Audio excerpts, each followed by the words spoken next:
जय श्री कृष्णा। राधे राधे दोस्तों, आप सभी को गोपाष्टमी की हार्दिक शुभकामनाएं। आप सभी पर कृष्ण कन्हैया और गौ माता की कृपा सदैव ही बनी रहे। आज की वीडियो में हम सुनेंगे गोपाष्टमी की संपूर्ण व्रत कथा। तो आप सभी लोग हमारे साथ जुड़े रहिएगा और वीडियो को पूरा जरूर देखिएगा।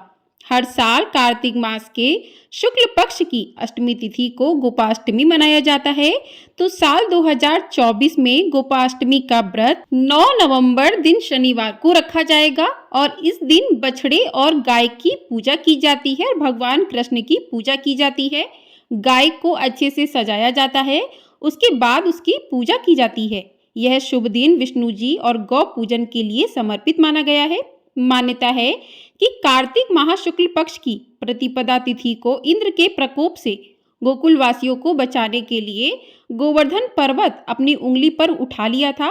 इसीलिए इस दिन गोवर्धन पूजा भी की जाती है। वहीं 7 दिन निरंतर वर्षा के बाद इंद्रदेव ने अष्टमी तिथि को अपनी हार मान ली थी, इसलिए इस दिन गोपाष्टमी मनाई जाती है। तो इस दिन जो भी भक्त व्रत करते हैं तो उन्हें व्रत की कथा भी अवश्य सुननी चाहिए और उनको पूजन भी करना चाहिए। तो पूजन के लिए सुबह सवेरे जल्दी उठकर स्नान आदि करके स्वच्छ वस्त्र धारण करें और मन में व्रत का संकल्प लें। इसके बाद जो है सुबह ही गाय और बछड़े को स्नान करवाएं। यदि आपके आसपास कोई गाय है तो आप इस दिन स्नान करवा सकते हैं। अगर आपने घर में गाय की कोई फोटो मूर्ति रखी है तो उसे स्नान करवाएं। आप गौशाला में जाकर भी गाय की सेवा कर सकते हैं। उसके बाद आपको पूजन करना है। अगर आपके पास गाय घर में नहीं है या गाय की कोई फोटो तस्वीर भी नहीं है तो आप लड्डू गोपाल को रख सकते हैं, आप विष्णु भगवान को रख सकते हैं या कृष्ण स्वरूप को भी आप पाटे पर स्थापित कर लीजिए पीले रंग का वस्त्र बिछाकर। उसके बाद आप पूजन कर सकते हैं। और अगर आपको आसपास कहीं भी गाय मिल जाती है तो आप गाय को इस दिन रोली, हल्दी और मेहंदी अवश्य लगाएं। इसकी थापे लगाई जाती हैं।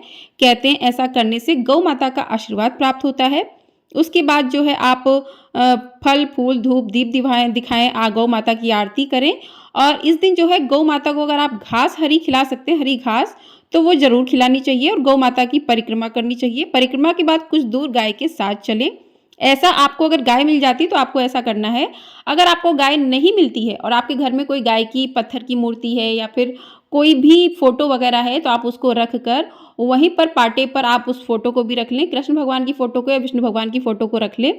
तो रोली कुमकुम का तिलक करें, भगवान गणेश को स्थापित करें। उसके बाद धूप दीप नैवेद्य अर्पित करें, पुष्प अर्पित करें, भोग अर्पित करें और गौ माता को आपको इस दिन घास जरूर खिलानी चाहिए। अगर आपको साक्षात गौ माता मिल जाती है तब तो बहुत अच्छी बात है। अगर नहीं मिलती हैं तो जो भी आपके पास फोटो तस्वीर है वहीं पर आप थोड़ी सी घास रख दें और गौ माता को मेहंदी, रोली, हल्दी जो है इसकी थापे जरूर लगाएं। तो इस प्रकार से पूजन करें और हाथ में थोड़े से पुष्प लेकर जो है गोपाष्टमी व्रत की कथा को सुने। और धार्मिक मान्यताओं के अनुसार गोपाष्टमी के दिन गायों को भोजन खिलाना चाहिए, उनकी सेवा करना चाहिए। शाम को गाय माता की विधिवत पूजन करना चाहिए। इस दिन शाम गाय को भोजन कराने का विशेष महत्व होता है। मान्यता है कि इससे साधक की सभी मनोकामनाएं पूरी होती हैं, व्यक्ति के जीवन के सभी संकट दूर होते हैं। हिंदू धर्म में गाय को माता का दर्जा दिया गया है, इसलिए यह पर्व गौ माता की पूजा अर्चना के लिए समर्पित माना गया है। तो इस प्रकार से गौ माता का पूरे विधि विधान से पूजन करें। कहते हैं कि गौ माता में 36 करोड़ देवताओं का वास होता है। तो गाय की पूजा करने से व्यक्ति के सभी मनोरथ पूरे होते हैं। तो जो भी भक्त इस दिन व्रत करते हैं उनको व्रत की कथा सुननी चाहिए। तो पूजन के बाद हाथ में थोड़े से पुष्प लेकर व्रत की कथा को सुने। तो चलिए आइए कथा प्रारंभ करते हैं। तो प्रिय भक्तजनों, मान्यताओं के अनुसार कान्हा जिस दिन गौ चराने के लिए पहली बार घर से निकले थे तो वह कार्तिक मास में शुक्ल पक्ष की अष्टमी तिथि थी, इसलिए इस तिथि को गोपाष्टमी के रूप में भी मनाया जाता है। आइए अब सुनते हैं गोपाष्टमी की पौराणिक कथा। भगवान ने जब 6 वर्ष की आयु में प्रवेश किया तब एक दिन भगवान माता यशोदा से बोले कि मैया अब हम बड़े हो गए हैं। मैया यशोदा बोली, अच्छा लल्ला, अब तुम बड़े हो गए हो तो बताओ अब क्या करें। भगवान ने कहा, अब हम बछड़े चराने नहीं जाएंगे, अब हम गाय चराएंगे। मैया ने कहा, ठीक है, बाबा से पूछ लेना।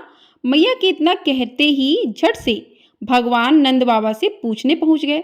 बाबा ने कहा, लल्ला अभी तुम बहुत छोटे हो, अभी तुम बछड़े ही चराओ।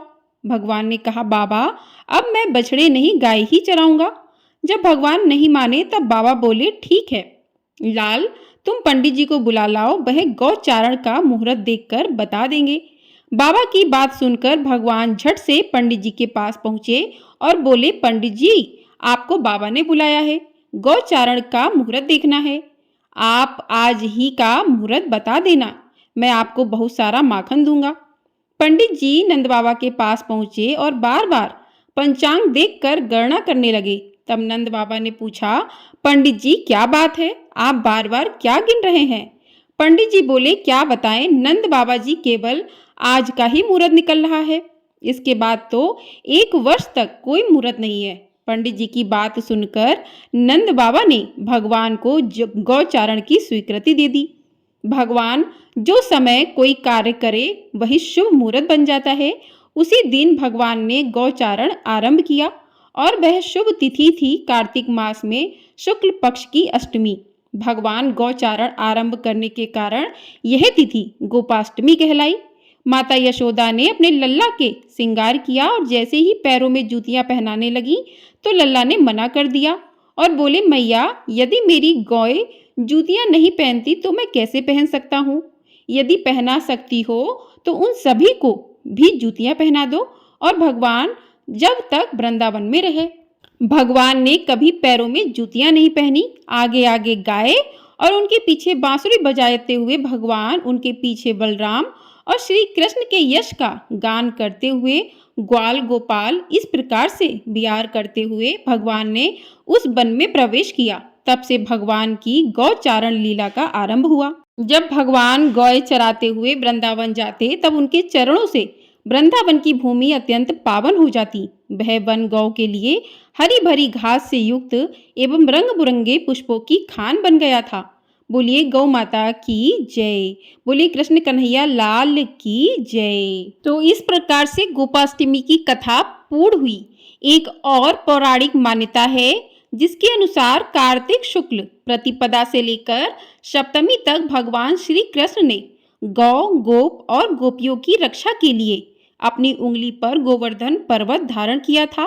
8वें दिन देवराज इंद्र का अहंकार भंग हुआ और श्री कृष्ण की शरण में आए तथा क्षमा याचना की।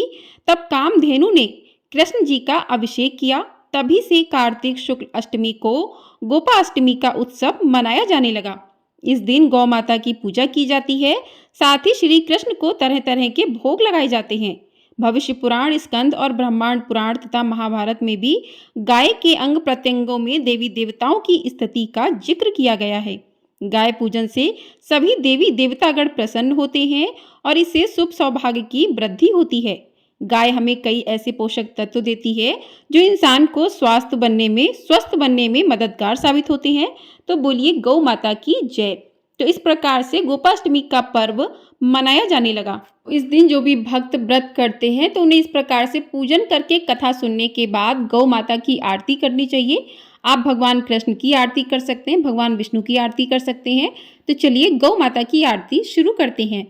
ओम जय गौ माता, मैया जय धेनु माता, मुकुंद विधाता उमापति सीतापति ध्याता। ओम जय गौ माता, सागर मंथन उपजी कामधेनु माता, नमन किए सब देवता अति पावन नाता। ओम जय गौ माता, तनुजा जो तुझसे जन्मी, नंदनी नाम रचे, ऋषि वशिष्ठ की शक्ति राजा दिलीप भजे।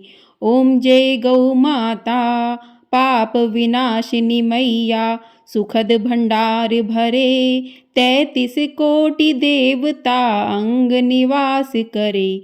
ओम जय गौ माता, पंचगव्य है पावन औषध गुणकारी, रोग दोष मिटाए माँ तुम उपकारी। ओम जय गौ माता, जिस घर अंगना धेनु माँ की हो सेवा, बैतरणी तरते वो नर पाते शुभ मेवा। ओम जय गौ माता, शुभमति शुभ फलदायक है संकट त्राता, जो जन करते सेवा मोक्ष सुफल पाता। ओम जय गौ माता, आरती वंदना धेनु की जो नर हैं गाते, कहते हैं श्री कृष्ण वे मनु तर जाते। ओम जय गौ माता। मैया जय धेनु माता, मुकुंद विधाता, उमापति सीतापति ध्याता। ओम जय धेनु माता, मैया जय धेनु माता। बोलिए गौ माता की जय। बोली कृष्ण कन्हैया लाल की जय।